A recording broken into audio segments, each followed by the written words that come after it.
Bismillahirrahmanirrahim. Assalamualaikum warahmatullahi wabarakatuh.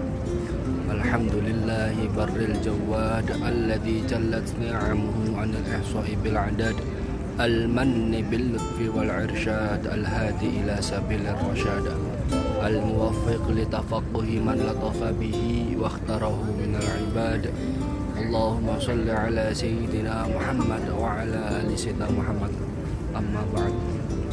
Al-Fatihah biniyatil qabul, biniyatil ibadah, biniyatil dirasah, biniyati kamana wa syekhina Syekh Muhammad Musta'in Nasuha wa ila jami'i masyayikhina masyamajama'in. Al-Fatihah. Bismillahirrahmanirrahim.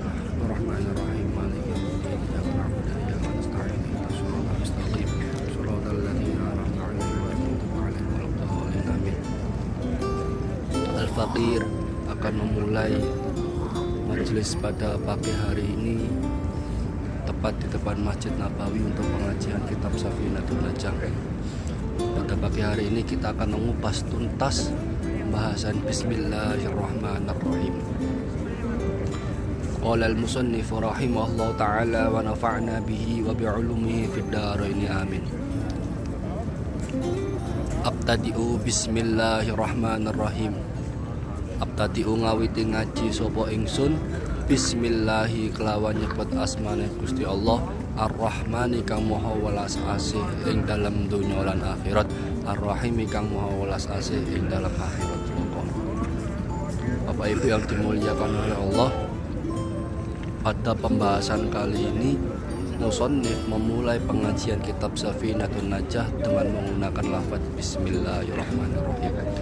Lafaz Bismillahirrahmanirrahim ini tepat pada bismi yang merupakan susunan jar majrur, yang merupakan susunan kalimat jar majrur, menandakan apa? Ketika ada lafaz jar majrur, susunan jar majrur pasti mengandung makna tersembunyi. Nah, makna tersembunyi dari bismi itu apa?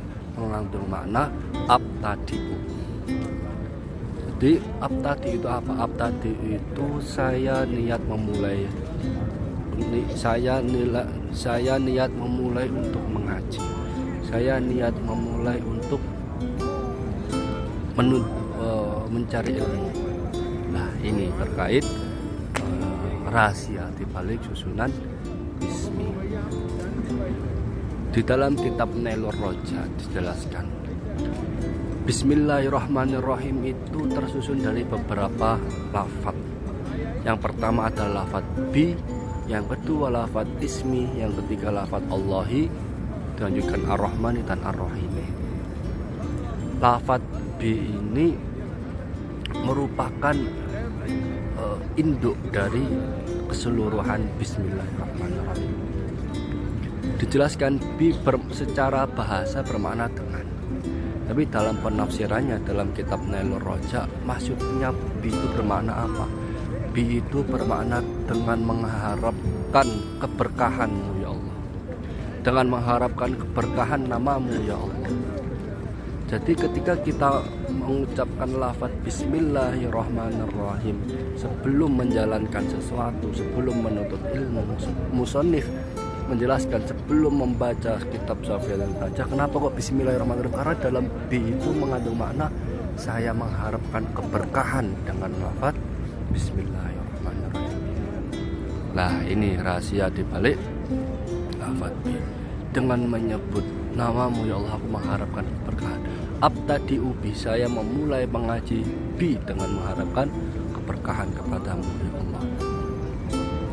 Selanjutnya ismi.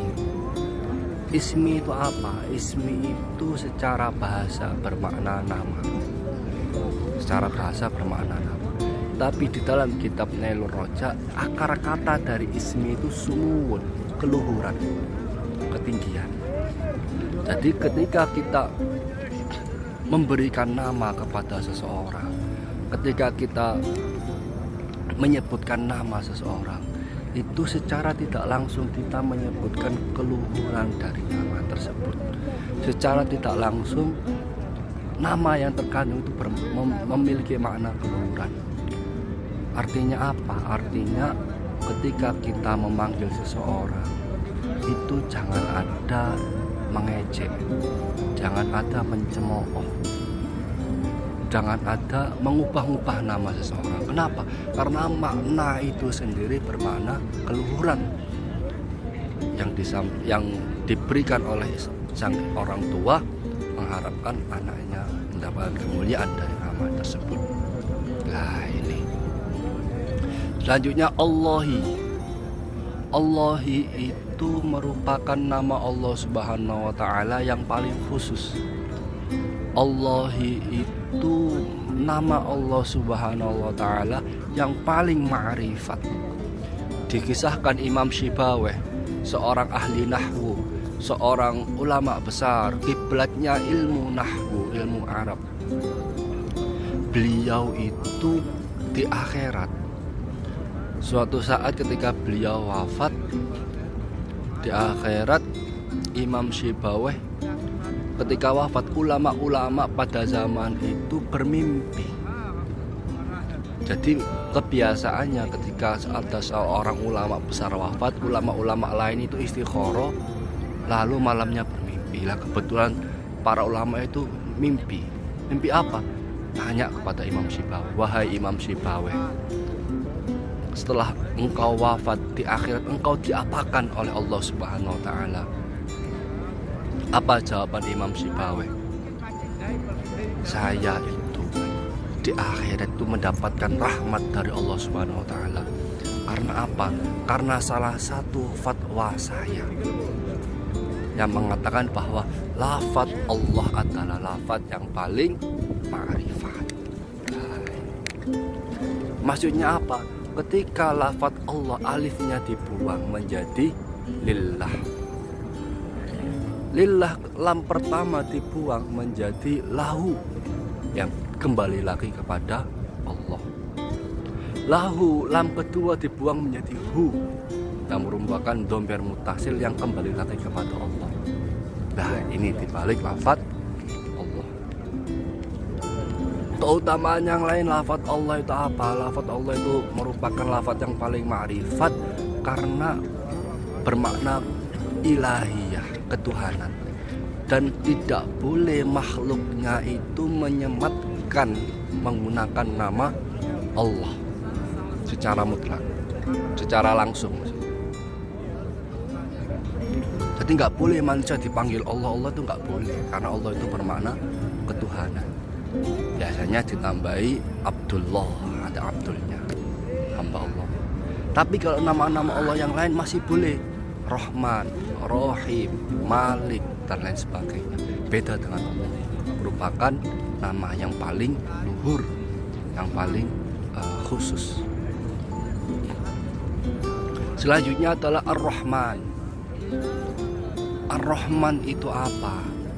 Ar-Rahman itu dalam penafsirannya di dalam kitab Nailur Roja dan dalam beberapa tafsir yang lain, Ar-Rahman itu bermakna kasih sayang Allah Subhanahu wa Ta'ala yang bersifat general, yang bersifat umum. Artinya apa?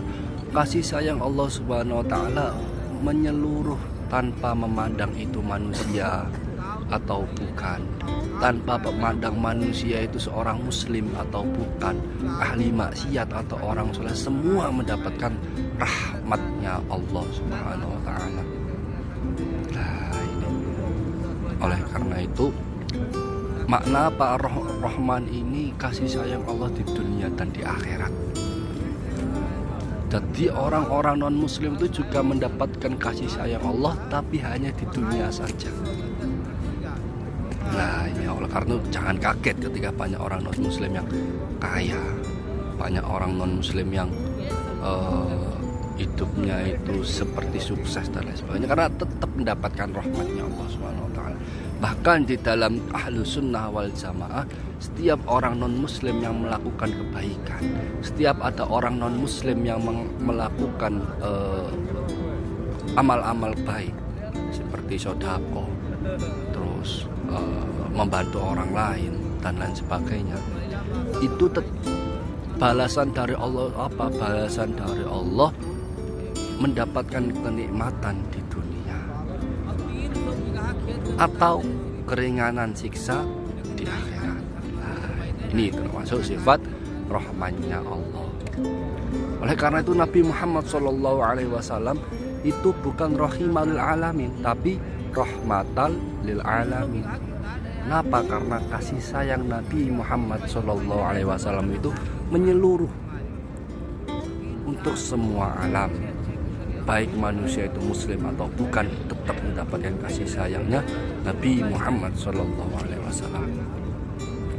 Bahkan dikisahkan dalam kitab Tasiyatul Mustafa, ketika Nabi Muhammad SAW di usia kecil, di usia remaja, dibelah dadahnya oleh malaikat Jibril, disiram dengan air zam-zam, dicuci dadanya oleh malaikat Jibril. Itu bukan karena Nabi Muhammad SAW punya aib, bukan karena Nabi Muhammad SAW punya kejelekan di hati beliau, bukan karena Nabi Muhammad SAW punya kotoran hati, penyakit hati di hatinya, bukan. Tapi apa? Nabi Muhammad SAW dicuci hatinya oleh malaikat Jibril karena Nabi Muhammad SAW punya sifat rahmatan lil alamin, di mana rahmatan lil alaminnya Nabi Muhammad SAW itu bahkan termaktub rahmatan lil alamin untuk iblis dan setan. Oleh karena itu ketika di usia remaja Nabi Muhammad SAW dicuci hatinya biar iblis dan setan itu tidak termaktub, tidak tercakup dalam rahmatan lil alaminnya Nabi Muhammad SAW. Seandainya Nabi Muhammad SAW tidak dicuci hatinya, maka iblis pun dikasihi oleh Nabi Muhammad SAW.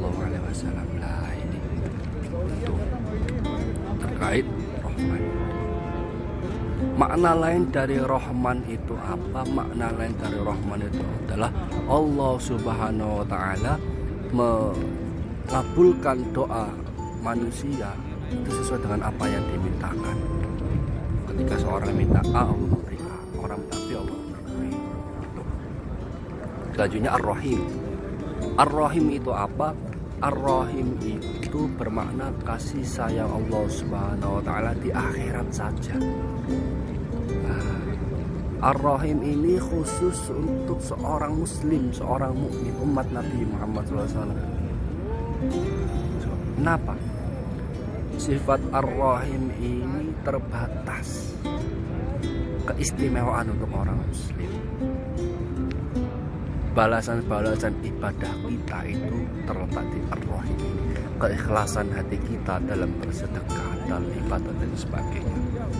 Nah, ini terkait Ar-Rahim. Makna lain dari Ar-Rahim itu apa?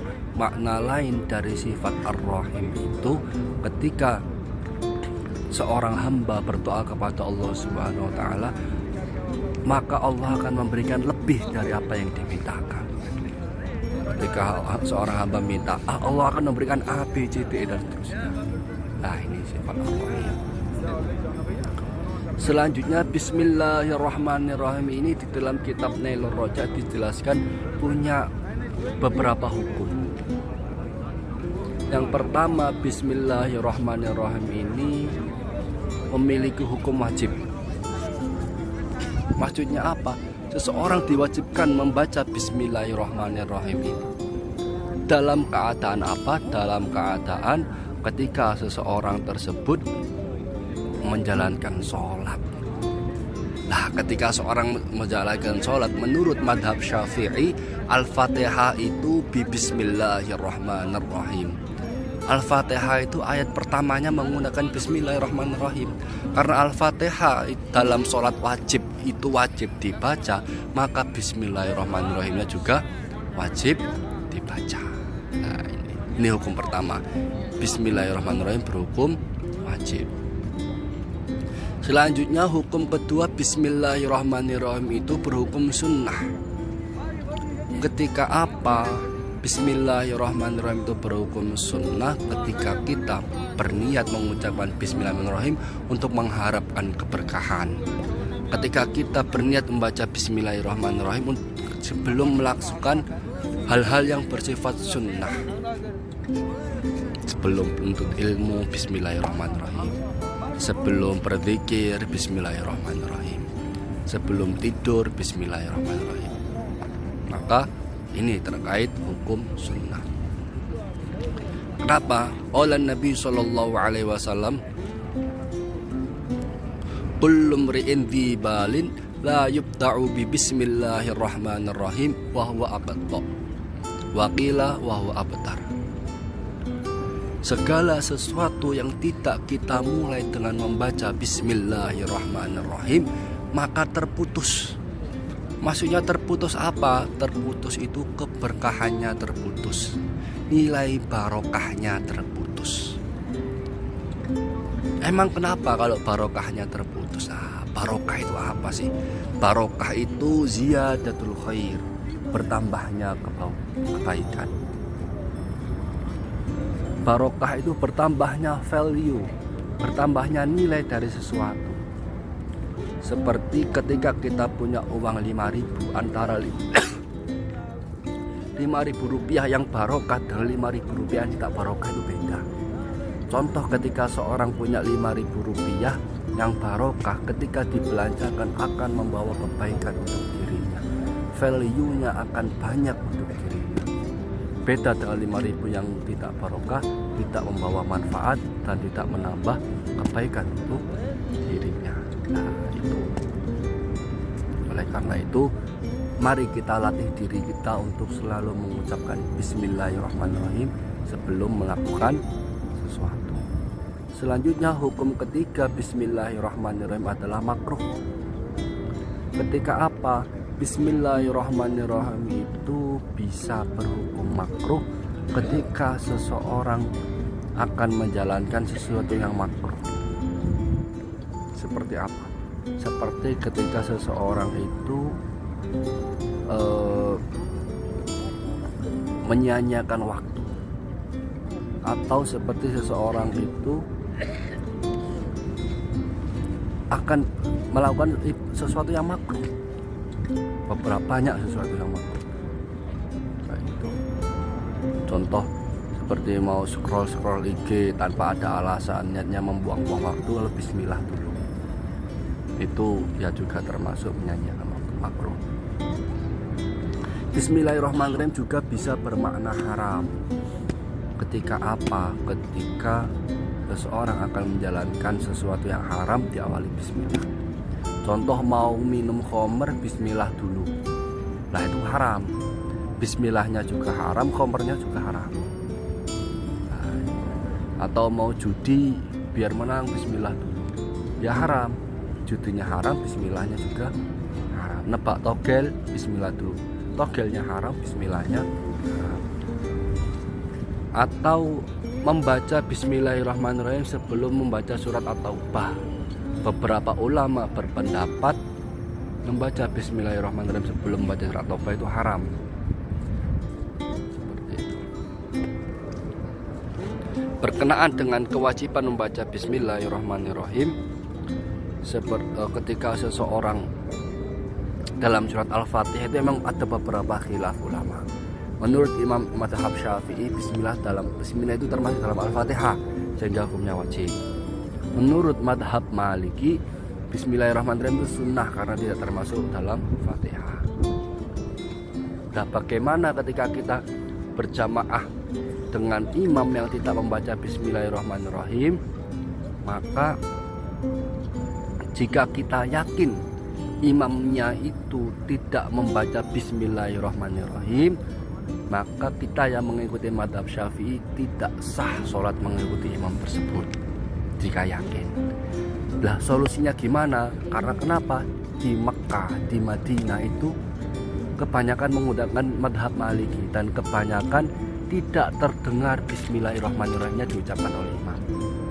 Maka apa? Maka kita boleh berhusnudzon bahwa imamnya tetap membaca bismillahirrahmanirrahim dengan suara yang lirih. Akhirnya apa? Sholat kita tetap sah selama ada jeda antara takbiratul ihram dengan bacaan alhamdulillahnya itu. Seperti itu. Solusinya seperti itu. Nah, ini terkait Bismillahirrahmanirrahim. Bahkan ada suatu kisah, dikisahkan ada di dalam kitab di dalam kitab, salah satu kitab, ada dua jin, dua setan. Satunya setan ini berbadan gemuk, satunya berbadan kurus. Dua setan ini ngobrol. Si gemuk, sampeyan niku piye? Kamu itu gimana? Kok bisa jadi gemuk itu gimana? Kok aku kok iso kurus itu gimana? Apa jawaban setan gemuk? Saya itu kok bisa jadi gemuk karena saya diperintahkan untuk menggoda manusia yang ketika makan tidak pernah mengucapkan Bismillahirrahmanirrahim. Sehingga apa? Ketika mau makan saya dapat nutrisi, ketika mau tidur saya dapat nutrisinya dan saya jadi gemuk. Lah kalau kamu gimana? Kok kenapa kamu jadi kurus? Karena saya diperintahkan menggoda manusia yang yang selalu mengucapkan Bismillahirrahmanirrahim. Sehingga ketika saya mau menggoda dia sebelum makan, dia Bismillah dulu, saya nggak bisa makan. Makanya saya jadi kurus kering kayak gini. Nah, itu keutamaan Bismillahirrahmanirrahim. Di antara 5 hukum Bismillahirrahmanirrahim ini ada yang wajib, ada yang sunnah, ada yang makruh, ada yang haram. Mari kita perhatikan, kita tetapkan kembali dan kita istiqomahkan membaca Bismillahirrahmanirrahim. Semoga dengan bacaan Bismillahirrahmanirrahim ini apa yang kita pelajari ke depannya, kitab Safinatun Najah hingga hatam nanti insya Allah menjadi keberkahan untuk diri kita semua, menjadi manfaat untuk diri kita semua, menjadi wasilah diri kita semua untuk semakin dekat dengan Allah Subhanahu wa taala. Wallahu muwaffiq ila aqwamit thoriq. Wassalamualaikum warahmatullahi wabarakatuh.